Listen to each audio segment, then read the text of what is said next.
I'm going to elevate myself here. There you go. No I don't know if problem. that right. Welcome to another episode of Middle Ground with JLE L.L.C, where we treat you like family. That's the theme song, Detroit Love, off my first album, The JLE Experience, owning music and copyright. We just gotta say that. We got another great guest for you today, and it's season 11. We have inspirational speaker for hire, spiritual thought leader, visionary lecturer, trauma-informed and sensitive consultant, and professional speaker, Rev Leslie Peters RN. Welcome to the show. Hey, how are you doing? Thank you so much for having me, Jeffrey. Thanks for doing it. How are things in Detroit today? Nice weather out for a change. It's been storming all week, but should be pretty cool today. Yeah. Okay. Cool. Being a woman, I can sometimes take control, so I'm gonna shush myself and let you take control of your own show. How's that? Okay. First question: what led you to this path? To the path of your show, or to the path of my life? Path of your life. The path of my life. In all honesty, trauma.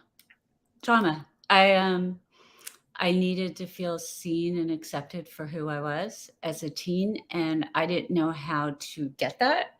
And so I just decided to open my heart and start giving to other people. And from that point on, I was 16 when I started that. I had no intention, just to find joy in the moment. And life seemed to flow very well doing that. So it's kind of counterintuitive to what we all do. But I just found in my life, the harder I tried, the more things don't go the way I would like them to. So I kind of just let go and let God, right? As they say. Mm-hmm. Yeah. How about you? What got you on your path? Started doing this was during the pandemic. I started doing it because I watch all the political sports debate shows, figured I had something to say. And it was the first incarnation of the show was everything, where I talked about every topic. And after I graduated August of 2020, I focused on finding a new career. So I stopped.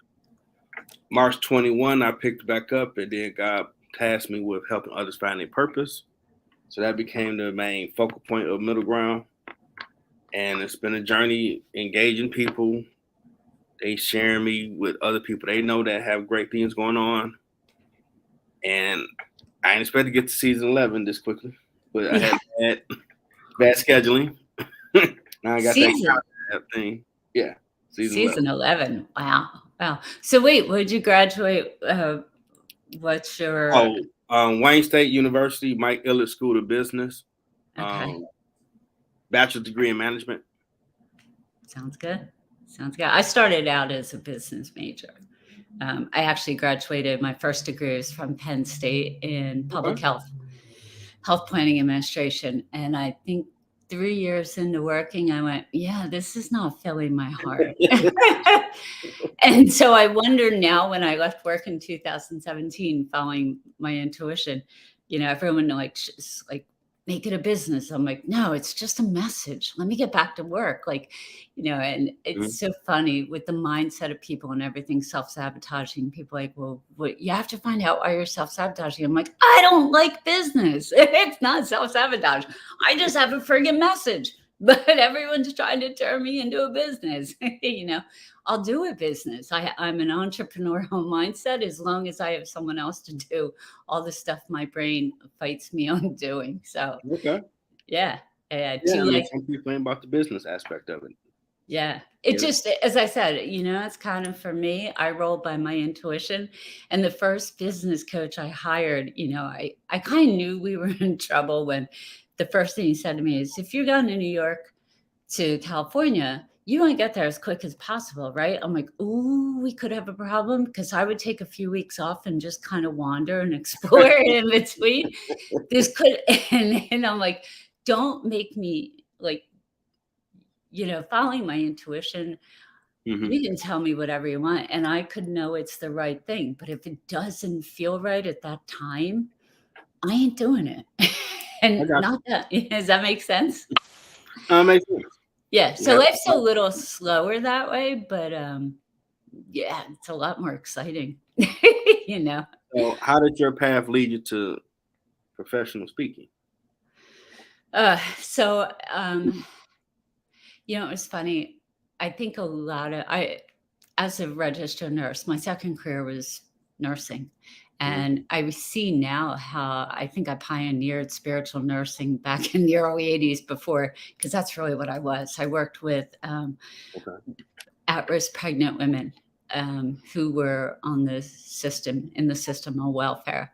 And so most of them had had a history and a present of adversity and trauma.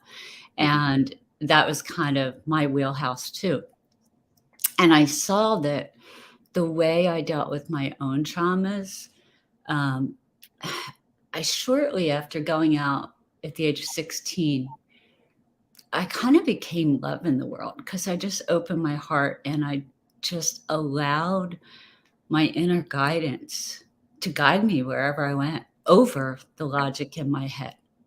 And in doing that, I think I allowed people I had a safe space where people could see themselves more clearly. Okay. And so, you know, for most of my life up until COVID, the world was my home, strangers, my family. And no matter where I went in the world, I never felt alone, even though emotionally I was always alone, right? I mean, I was married, but I mean, I lived with addicts, 3 generations of them. So there was no emotional support. Yet Mhm. when I hugged 15 to 20 strangers a day and had like intimate conversations with them, my heart was so full that the people I spoke with and myself, Mhm. our lives just kind of transformed through that connection, right? So what led me to it is I always knew there was a performer inside of me. Like a lot of people have had trauma, right? You want to be seen, you want to. Mhm. But you know, throughout my nursing career, I did some interviews, and my boss and my patients were like, "You're an amazing nurse, but man, you miss your calling. You need to be on TV." And I'm like, you know, but something was always laying dormant inside me going, take it bigger, go bigger, go bigger. Mhm. And in my son's a musician and we got to tour with a really big band. So I would live vicariously and let the performer out and backstage, you know, at big shows. But in 2015, I started sensing something inside me saying, your work here is done. You've done all you can do. Go take the message out. And to be honest with you, I wasn't exactly sure what the message was, how to phrase it. I knew it was love. And, but like how to tell it so the world actually understands it. And not that we can't love, but it's not the love we think of. Um, but for 2 years, I ignored my intuition. And I'm like, nope, I'm not listening. I love my job. I got it down. It fills my heart. I do it for free. And the universe, as it always does, started sending me little signs. And I was really persistent. So then it started to send me big signs and big, like I gave a lot of injections because I worked with moms in preterm labor. And in January 2017, I'd be going to give an injection and I'd be like, where the heck's the syringe? I'm like, it was on the floor. So I lost mobility and feeling in my fingers, but that still Mhm. didn't stop me. I got it down to if I could hold a pen for 15 minutes straight in the morning, I could go work. So that went on for about 3 months. And all of a sudden I noticed I used to see a lot of patients in a day because the way my brain works, first couple I was a little slow, but then it was like a machine. It got better and better and Okay. better. And so I started looking at my calendar and getting anxiety going, how am I going to see all those people? I'm like, what? I've Oh, been man. doing this for like 30 years, you know? And in April or May, I got into 4 car accidents while working. One I Ooh. caused, 3 I was parked. But the importance of that is I'd always said to the kids, since I worked in really bad neighborhoods with a lot of potholes, I said, I'll never get a new car until I leave work. And so after these car accidents, one day in June, I was driving home from work and I'm like, what am I doing on this highway? It was like the total opposite end of what I went. And I found myself pulling off an exit and I'm like, all right, just go with it. And a couple hours later, I walked out of a car dealership with a brand new car, seriously, no money down. And it was a lease, 3-year lease for $103 a month. And I'm driving home going, that was the weirdest thing that just happened. 103 for no money down. I kept reading the papers going, no, there really was no money down. And the next morning I was driving into work and I got halfway into work and I doubled over with stomach pain and looked up and went, I dropped a F-bomb and went, oh my God, I'm done. And I went and saw one patient and quit. And that morning or that night I was laying in bed. I'm like, all right, now what? And I just heard, speak and listen. This will be easy. And so for the first year and a half, it was. I listened to my intuition. I spent a fortune, but I traveled all over, met I started to see how I was an amazing manifester. I just never knew it because I never wanted anything. So all I had to do, like even nursing school, I just closed my eyes and go, that might be cool. And then before I know it, like this, when I left work, I ran into the people from the cast of The Secret. Okay. And my son's like, don't you remember like 10 years ago, you said you were going to meet them? And I'm like, no, I don't remember that, So it was kind of up until 2018, it was going really well. But I was going to systems talking about love and everyone's like, don't say that. Now I know there's science behind everything, the way I live my life. But by that point, I started on this spiritual dive. And I spent a good 2 years really tapping into the experiences of my life and how I saw how I was really asleep to the fact I was spiritually awake. Oh.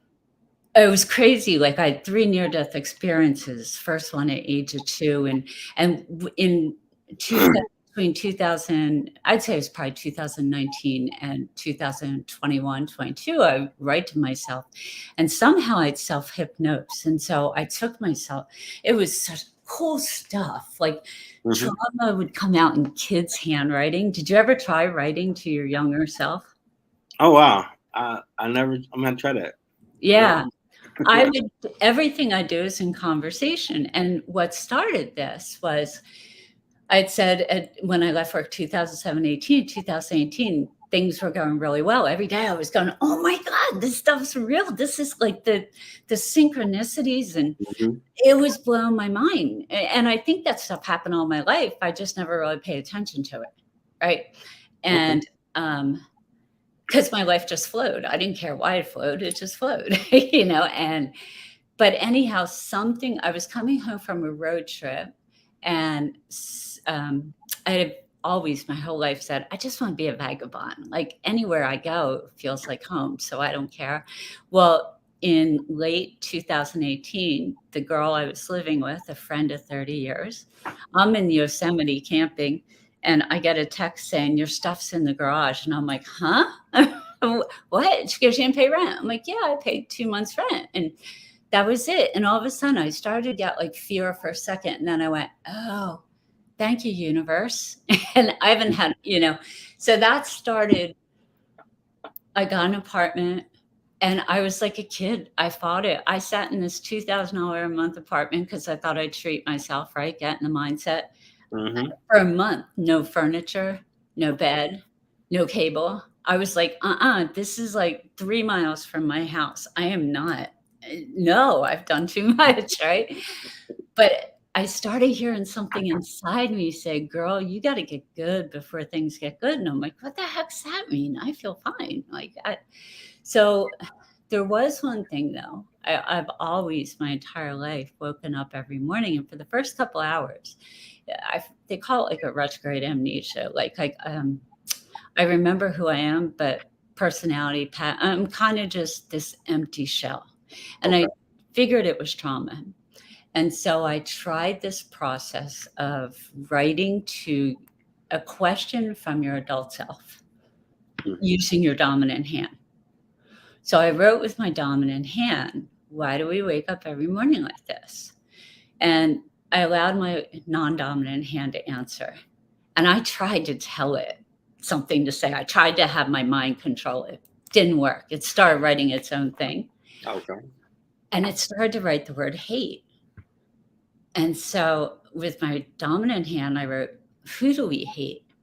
And son of a gun, if it didn't start spelling my name out. And I'm like, what the heck is that all about? Like, I never was angry or hated anyone else. Long story short, it took me a couple years to really find out. But back in that near-death experience, age 2, it was from a car accident. And I had head trauma. And I had traumatic brain injury with multiple learning challenges. Mm-hmm. In a pen and paper world, I found my way around. And they were all gifts, actually. But what I learned is I was never ashamed of my brain, but since I didn't know how to work with it, like I was really smart, I knew the answers, but I didn't understand how people maneuvered life back when I was a kid, right? Around the time of 16, 17. And so I just shut my intellect down and I went out and just went, I'm just going to be. So I learned that was why I hated myself, not because I was ashamed, but I never validated and said to myself, all right, listen, I know I'm really smart, but I can't do anything with it because I have no clue how to execute in this world. Mm-hmm. Instead of validating and accepting it, I just shut it and ignored it. So that little thing inside me. So when I uncovered in 2018, 19, I started learning and I started realizing how brilliant I was. And I'm saying that in all humble way, but I shocked myself and I'm like, oh my God, I was saying stuff that, anyhow, I really got into the intelligence, but then I left my heart space because I got really frustrated because I didn't know what to do with it all. Mm-hmm. And last year I found myself saying, F brilliance, there are a million brilliant people in the world. I can unconditionally love and accept anyone. That's what I need to roll with. Okay. You know? And that was a very long story, and I don't even know if I answered your question. But you did. You answered it was just, it was about hating myself. So the part I hated, so I had to, in the past year and a half, I've grappled with, yes, I know I'm really smart. So I created this whole curriculum, the Oneness Initiative for Systems. And my goal now is to hand it off to someone because I can't do anything. You know, right now I haven't figured out how to work with my brain and technology and all the things. But, so it's a matter of letting go of not shutting my intellect down this time, but honoring it and getting back into my heart space. So that's why I hated myself, if that makes sense. Yeah. But when I realized I hated myself and the frustration and the cognitive dissonance, I looked around at the rest of the world and went, oh my God, we don't hate one another. We're pissed off at ourselves because we wear the armor and we're just shutting parts of ourselves down because the world tells us we have to be a certain way. And I started seeing how I could relate it to everyone I met. And we got to take time. Does that make sense to you? Yeah, I mean, a lot of times we go through stuff and you find a way to compartmentalize yourself, but at some point you got to become whole. Yeah. But whatever you was created for, all of you. Yeah. But you have to acknowledge and validate. And the crazy thing is, one of the ways that I think I held and supported the women I worked with is that I did validate when they would, and I think that's what allows us to let go of stuff is validation, right? Because I would say to them, that really sucks that this is happening. And I would like, how does that feel? What's it feel like? So I did that for others, but I never did it for myself. Yeah. Yeah. Have you ever, is there a part of you that you knew wasn't going to lead you to your best self, but instead of honoring it and accepting and saying, listen, I see you, but I'm going to you got to take a back seat here. Did you shut any part of you down? Like I shut a part of me? No, when my father passed at 12 and it broke my family, I felt I was on my own. So I didn't have time to not, I guess, fall apart to a degree and Yeah. compartmentalize. Because back then, drugs, gangs were big, and they're gonna want to recruit you because your dad not around. So I need to be alert on everything possibly I can, so I can graduate high school. Yeah. And they did come calling, and I would peep from like, no, I'm cool. Thanks for no thanks. And the women in prison, I'm cool. That ain't what I want to do. I want to stay straight and narrow, figure out what my purpose is, and it got me there. Even though once I thought about, can you get to 18, it's really scary after that. Because you don't know what the future holds. But we got to get to 18. Yeah. Look, I'm 61 in the past couple of years. So what I learned throughout my journey too is that the secret to life is really feeling safe with ourselves, right? And it's the illusion, the armor, when we put on that armor and we can't see ourselves, then we truly can't trust ourselves if we can't see ourselves, right? True. So, and I've always felt safe anywhere I went because I trusted my intuition, and I was open, even though I shut down my intellect. My heart was wide open. With the past couple of years focusing on my intellect, I was frustrated, so my heart would close, right? Okay. And then I saw I totally lost my train of thought. Darn, I'm sorry about that. Oh, no problem. Yeah. I just totally lost my train of thought. Do you have any questions on what I was saying to bring yourself back? You were talking about you started coming to your own with your intellect, and then you stopped. Okay, saying shutting it down, heart. Oh, I think it was. Oh, I know what I was saying. So for the first time in my life, I had. I think our brains aren't supposed to work really hard, to be honest. And this is, I've done all the research behind it, and it has to do with 40 hertz and coherence with mind, body, and universe. But anyhow, the point is, I worked my brain so hard that it started going so fast, and it was almost like I was getting signs of dementia. Like I was going out, and I think a lot of us have lost some of our cognition's deteriorated with the isolation of COVID. But for the first time in my life, I physically did not feel safe with myself. Like I didn't, and not being able to do a Google search and things like that. I'm like, oh, what do I do? Like all of a sudden, I started not feeling safe in the world with just me to rely on. And when that happened, not only everything started falling apart, my health fell apart.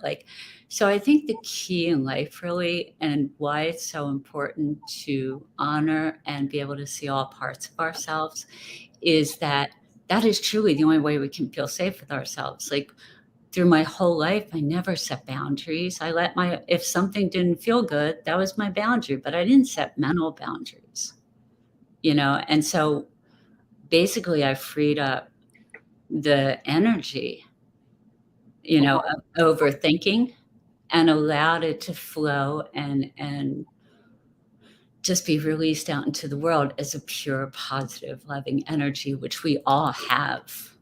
That's true. And thanks, Franklin, for watching from Liberia. And Doug has the question: have you ever lost control, focus of who you was? Yeah.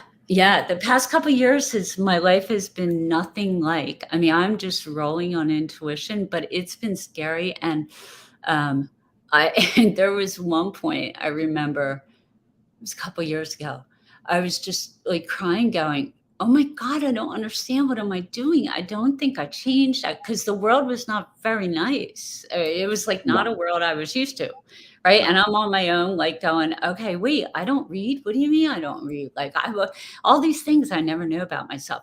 So I remember like just breaking down, sobbing, going, God, I don't understand. What am I doing wrong? I don't understand. And I woke up in the middle of that night and heard, you must become who you're not to know who you are.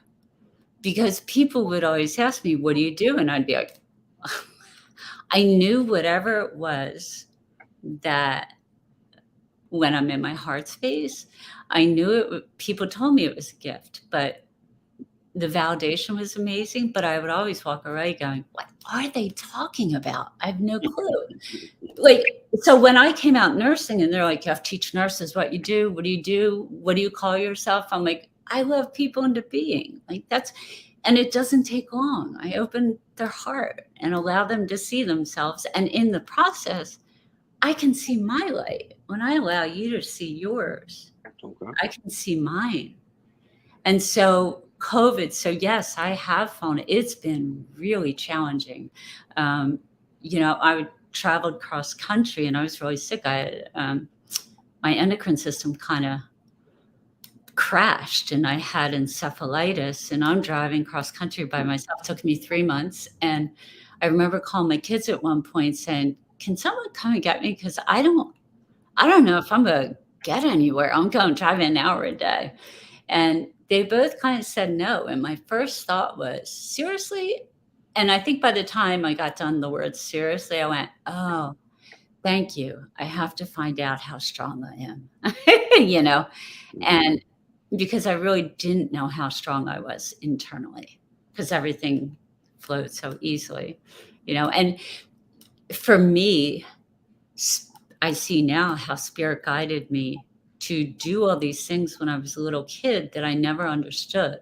But the first 2 or 3 was I always, from a little kid, would put my hand on my heart and I would breathe. I'd pull the breath in from under my feet.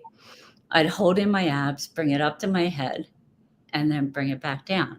I call it rubber band breathing, right? And I see now what I did was it allowed me to balance my energy, right?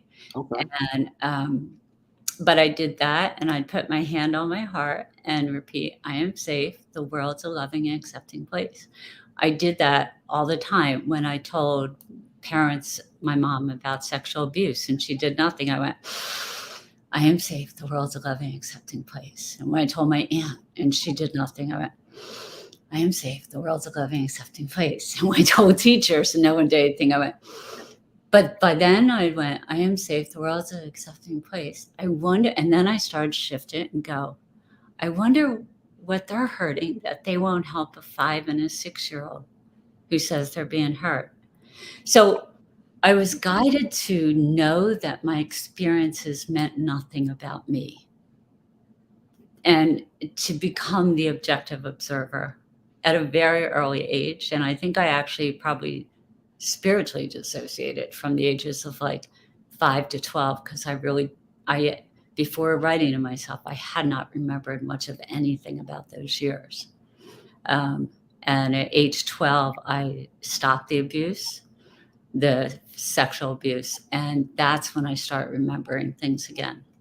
It is powerful. It is power. And I was just a kid on my own, literally no support, none emotional support. I mean, and that was a blessing though, because I didn't have my parents to teach me I love my parents and my parents loved me too. They just had their own stuff that their fears and their hurt came out stronger than their love, and but so when I was 16, I just went out in the world and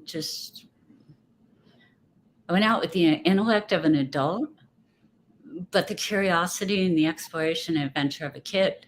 And I held on to that my whole life. I always, every day I did something different, something rolling down hills, blowing bubbles, skipping. I intentionally tried to see the world through a child's eyes. Okay. Yeah. And with my heart open, I really didn't care if people thought I was crazy or not. It didn't matter to me. The fact you were functioning from that trauma and abuse is. Yeah. Well, I seriously, besides myself, I've never been angry or, it just became a way. I put them together. It took me a few years, but I call them the heart healings now. And I'm trying to get a book together, but there's a lot of,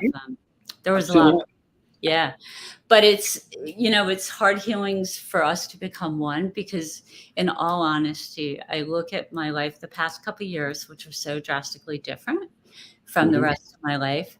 And the one thing that I can say without a shadow of a doubt, what made the difference in my resilience is feeling one with the world, is walking down the street and hugging 15, 20 people a day and starting conversations that were only 5 minutes. And I didn't know the people's names, but you could feel your heart, and it led to, I just go up to people and put my hand on their heart and my hand on, and that is so powerful. And so I think part of my role is to, the tumultuous times we're having,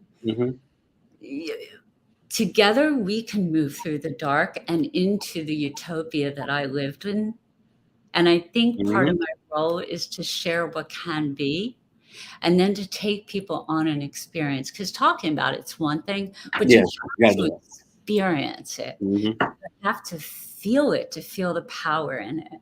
And it's something, though, that we're going to all have to do together, which is why I created that for systems, because it's going to, to ask one person to take their armor off when everyone else around them is wearing the armor. I've seen now, because going to systems and working, trying to network with people, I've felt people with the armor, and it's like, ooh, it's uncomfortable. It's not, seriously, I've dealt with trauma people my whole life. They love authenticity. So I didn't meet resistance. And, here's something really cool. When I was writing, sometimes God would pop up in the writings, and I wouldn't even know I was writing. I'd have to wait till I was done and read it. Okay.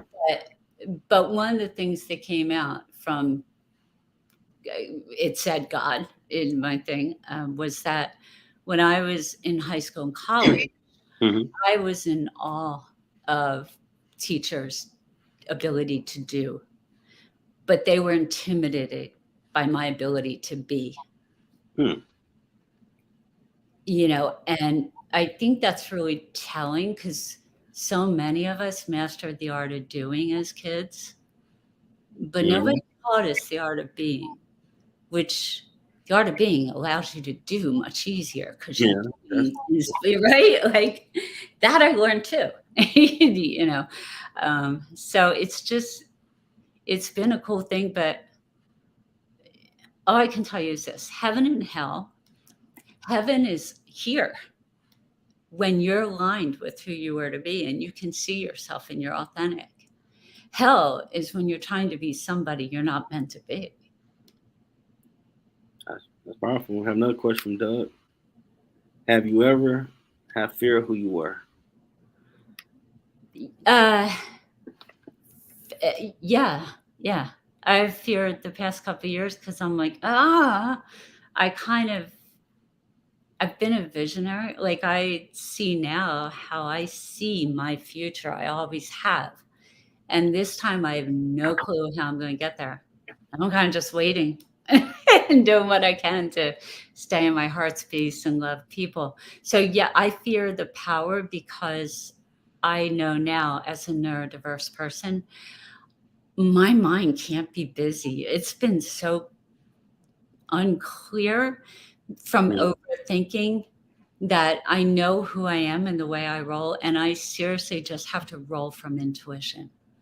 Okay. Yeah. So I fear, like, oh God, no, please don't make me have that intuition. Yeah, that's how I fear. But no, fearing, no, I thank God all the time, every day. That's another thing too. We talk about gratitude. So listen, whether it's because the way my brain developed ADD, but I've always found the shortcuts in things. Okay. Gratitude's too long. I've tried to do the gratitude, but throughout my life, like, I'll just be driving and something cool, or I see something cool and I'll be like, ooh, thank you. Gratitude, you can cut the chase by just thank you. I think what's really important, where I think we might be getting off track nowadays with neuroplasticity and mindset, we've minimized the feeling. It's the feeling and closing your eyes and daydreaming. Okay. It's the feeling that's, at least for me, that's what got me everything. It was just going, what's that feel like?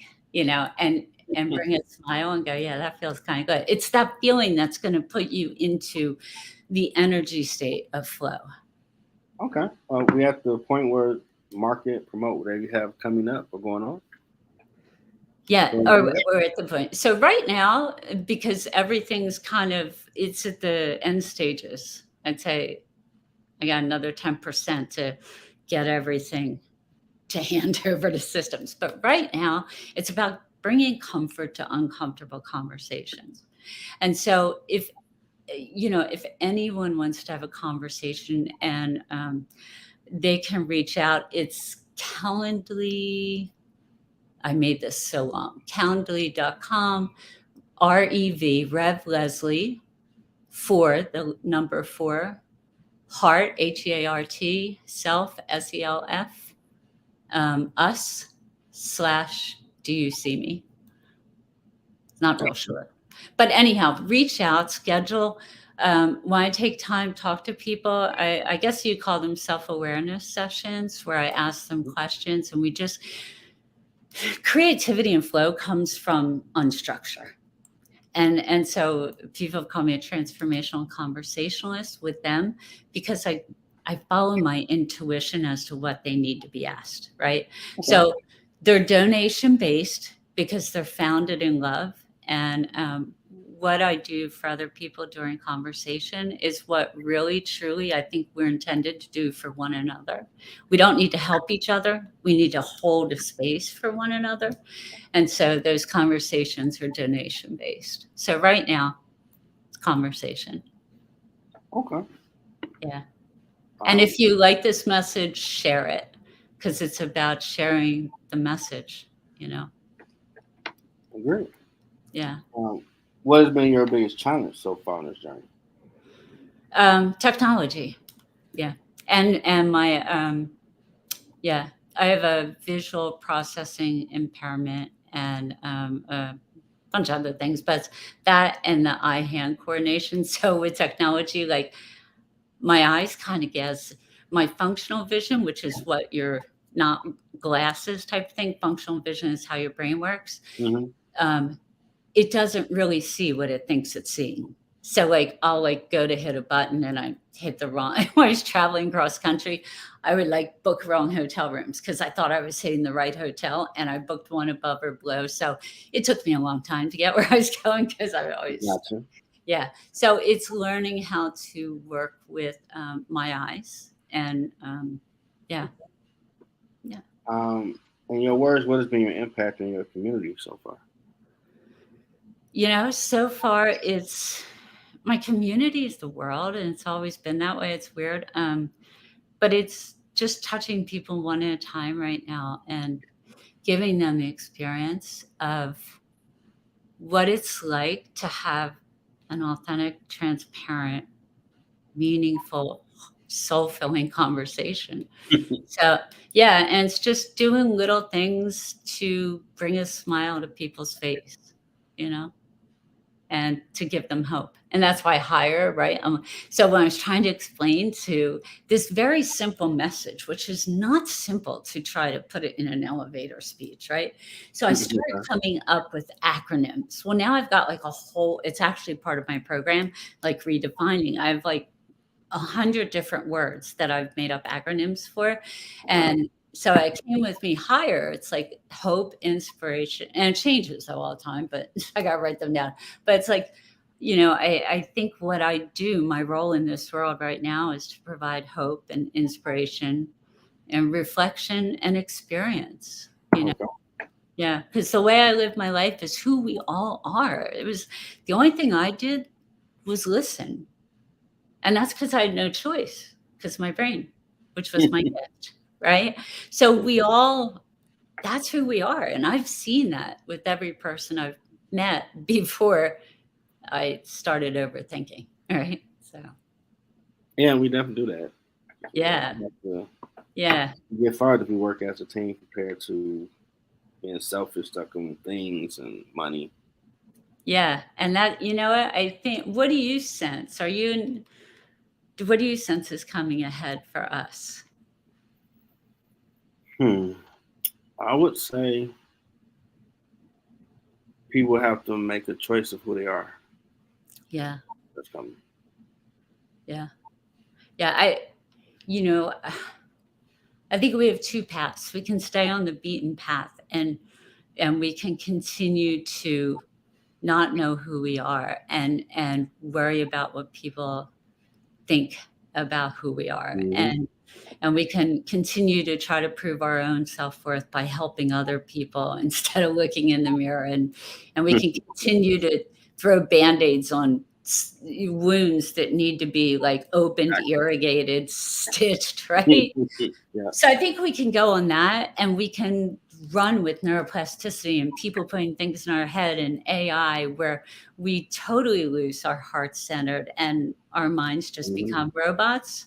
Or we can forge a new path. But in order to forge that new path, I think things have to fall apart. I've tried to have my foot in both spiritual world and the business. Okay. I personally can't do it. I think I think it's got to fall apart. But here's the key. You know, right? Like whenever something bad happens, if you look back, it was usually a blessing. So if we can all fall apart together, that falling apart can be kind of amazing, you know? Yeah. Some tragedies do birth something better. It's kind Yeah. of weird.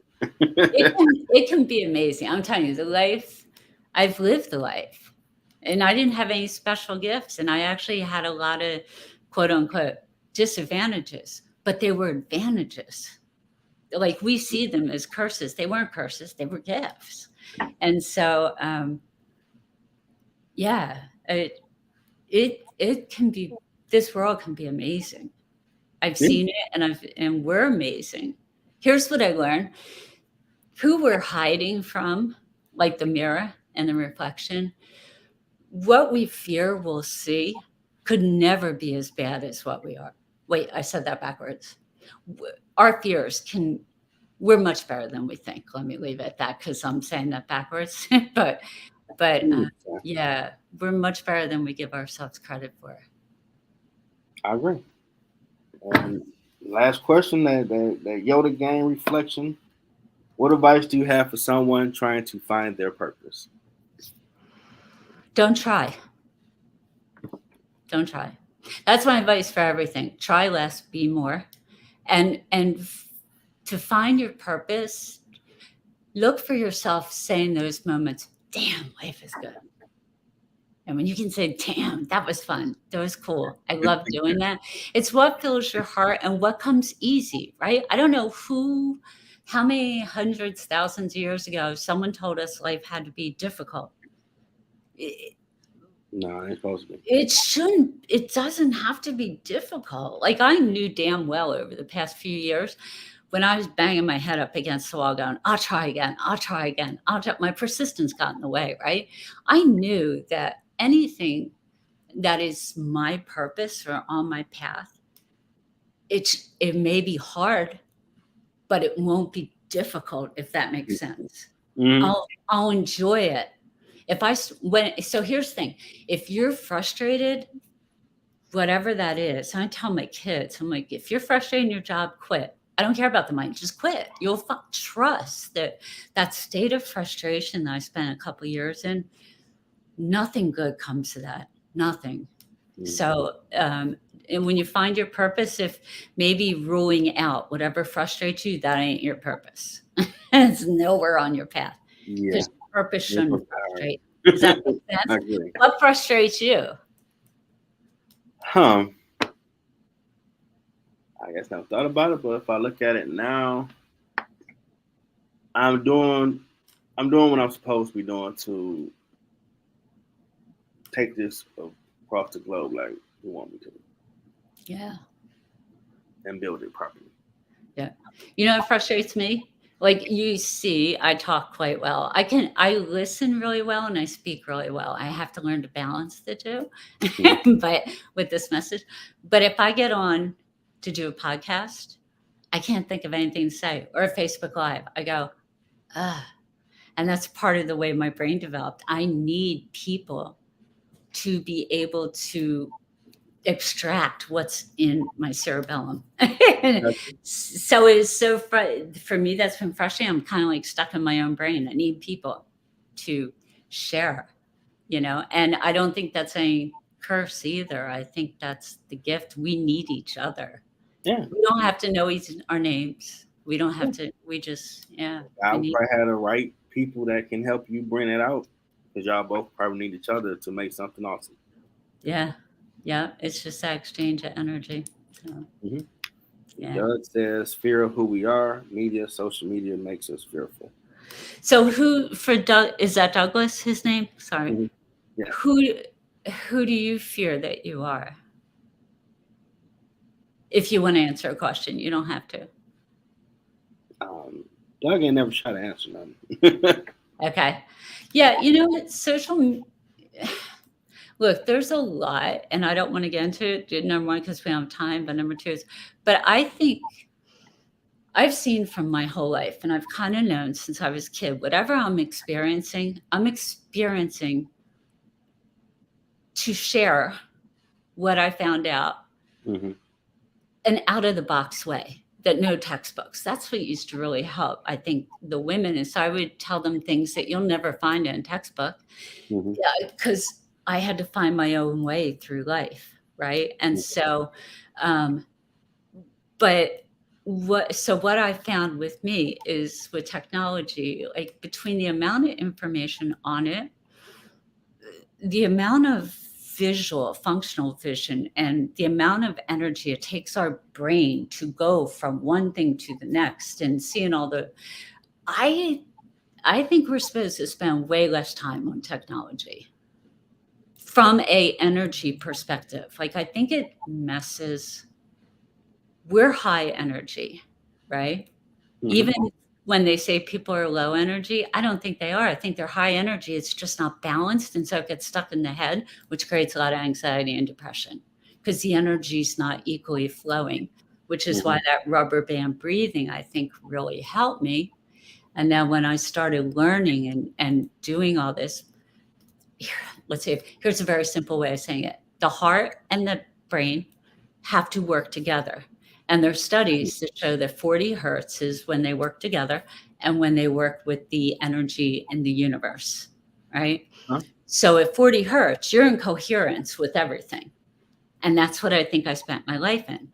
When I started thinking really a lot and learning, my brain was going like a million miles an hour constantly. My heart wasn't get filled because I wasn't serving, I wasn't loving people. And I think I got out of balance. And when my brain and my heart got out of energy balance, everything that had been laying dormant, physical elements in my body, boom, came to the surface. And I've tested it with hugging. Like when my head's feeling like just going to explode, I'll say to like a friend, can I hug you? Because it's not negative energy, it's high energy, right?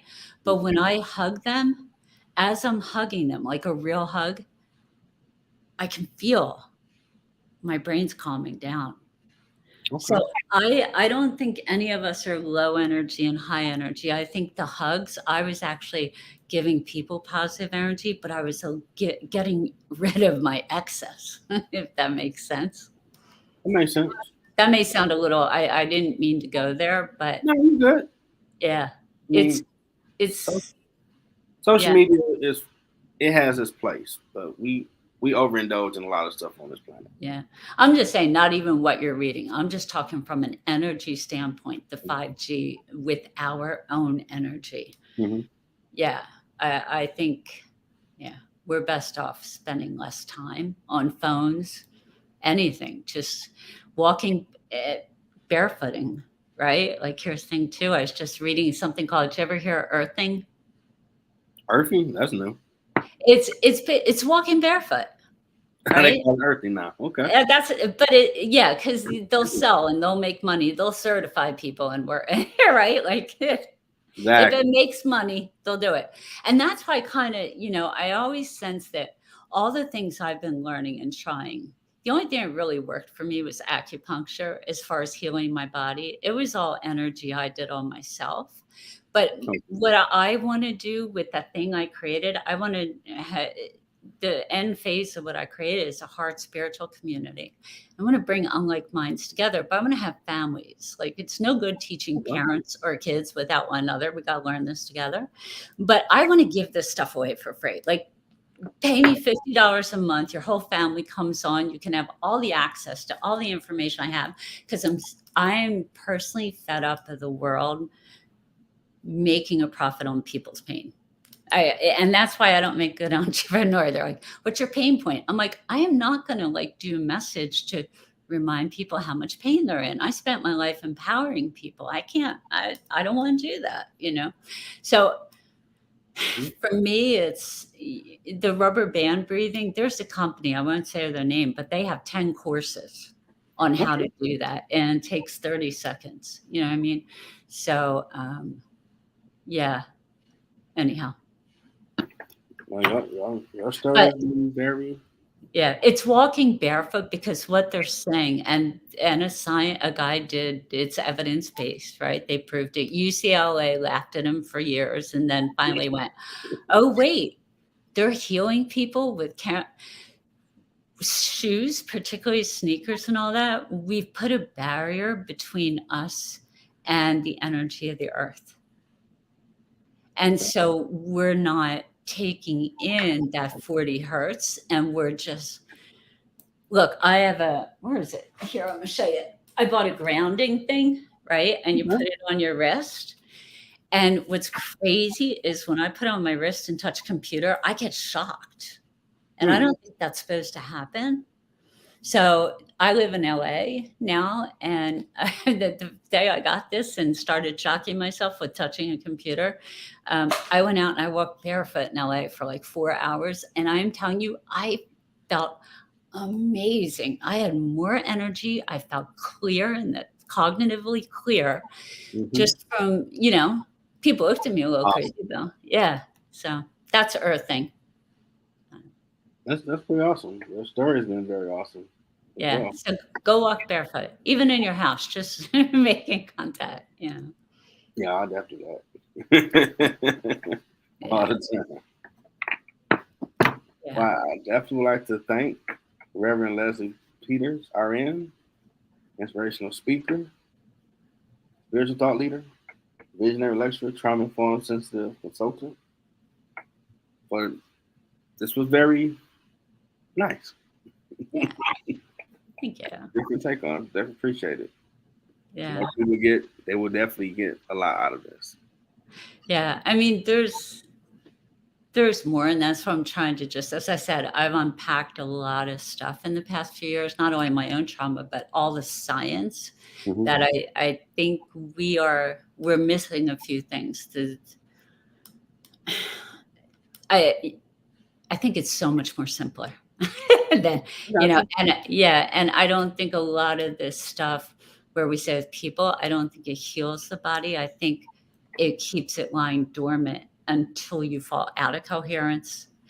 And then, because all the years, my blood work, I walked around with bowel obstruction for 3 years.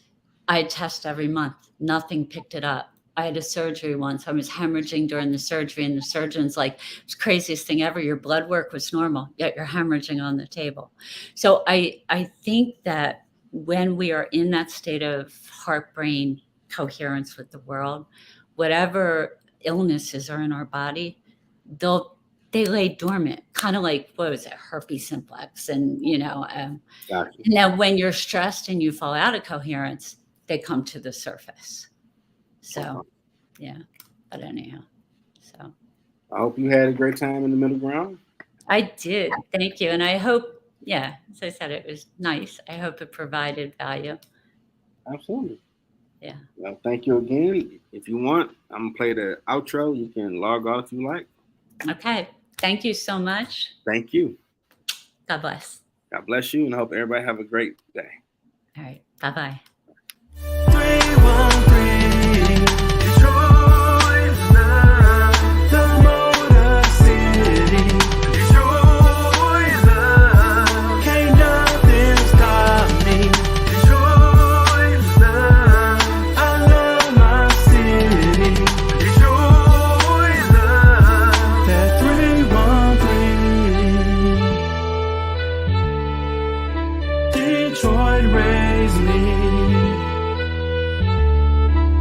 control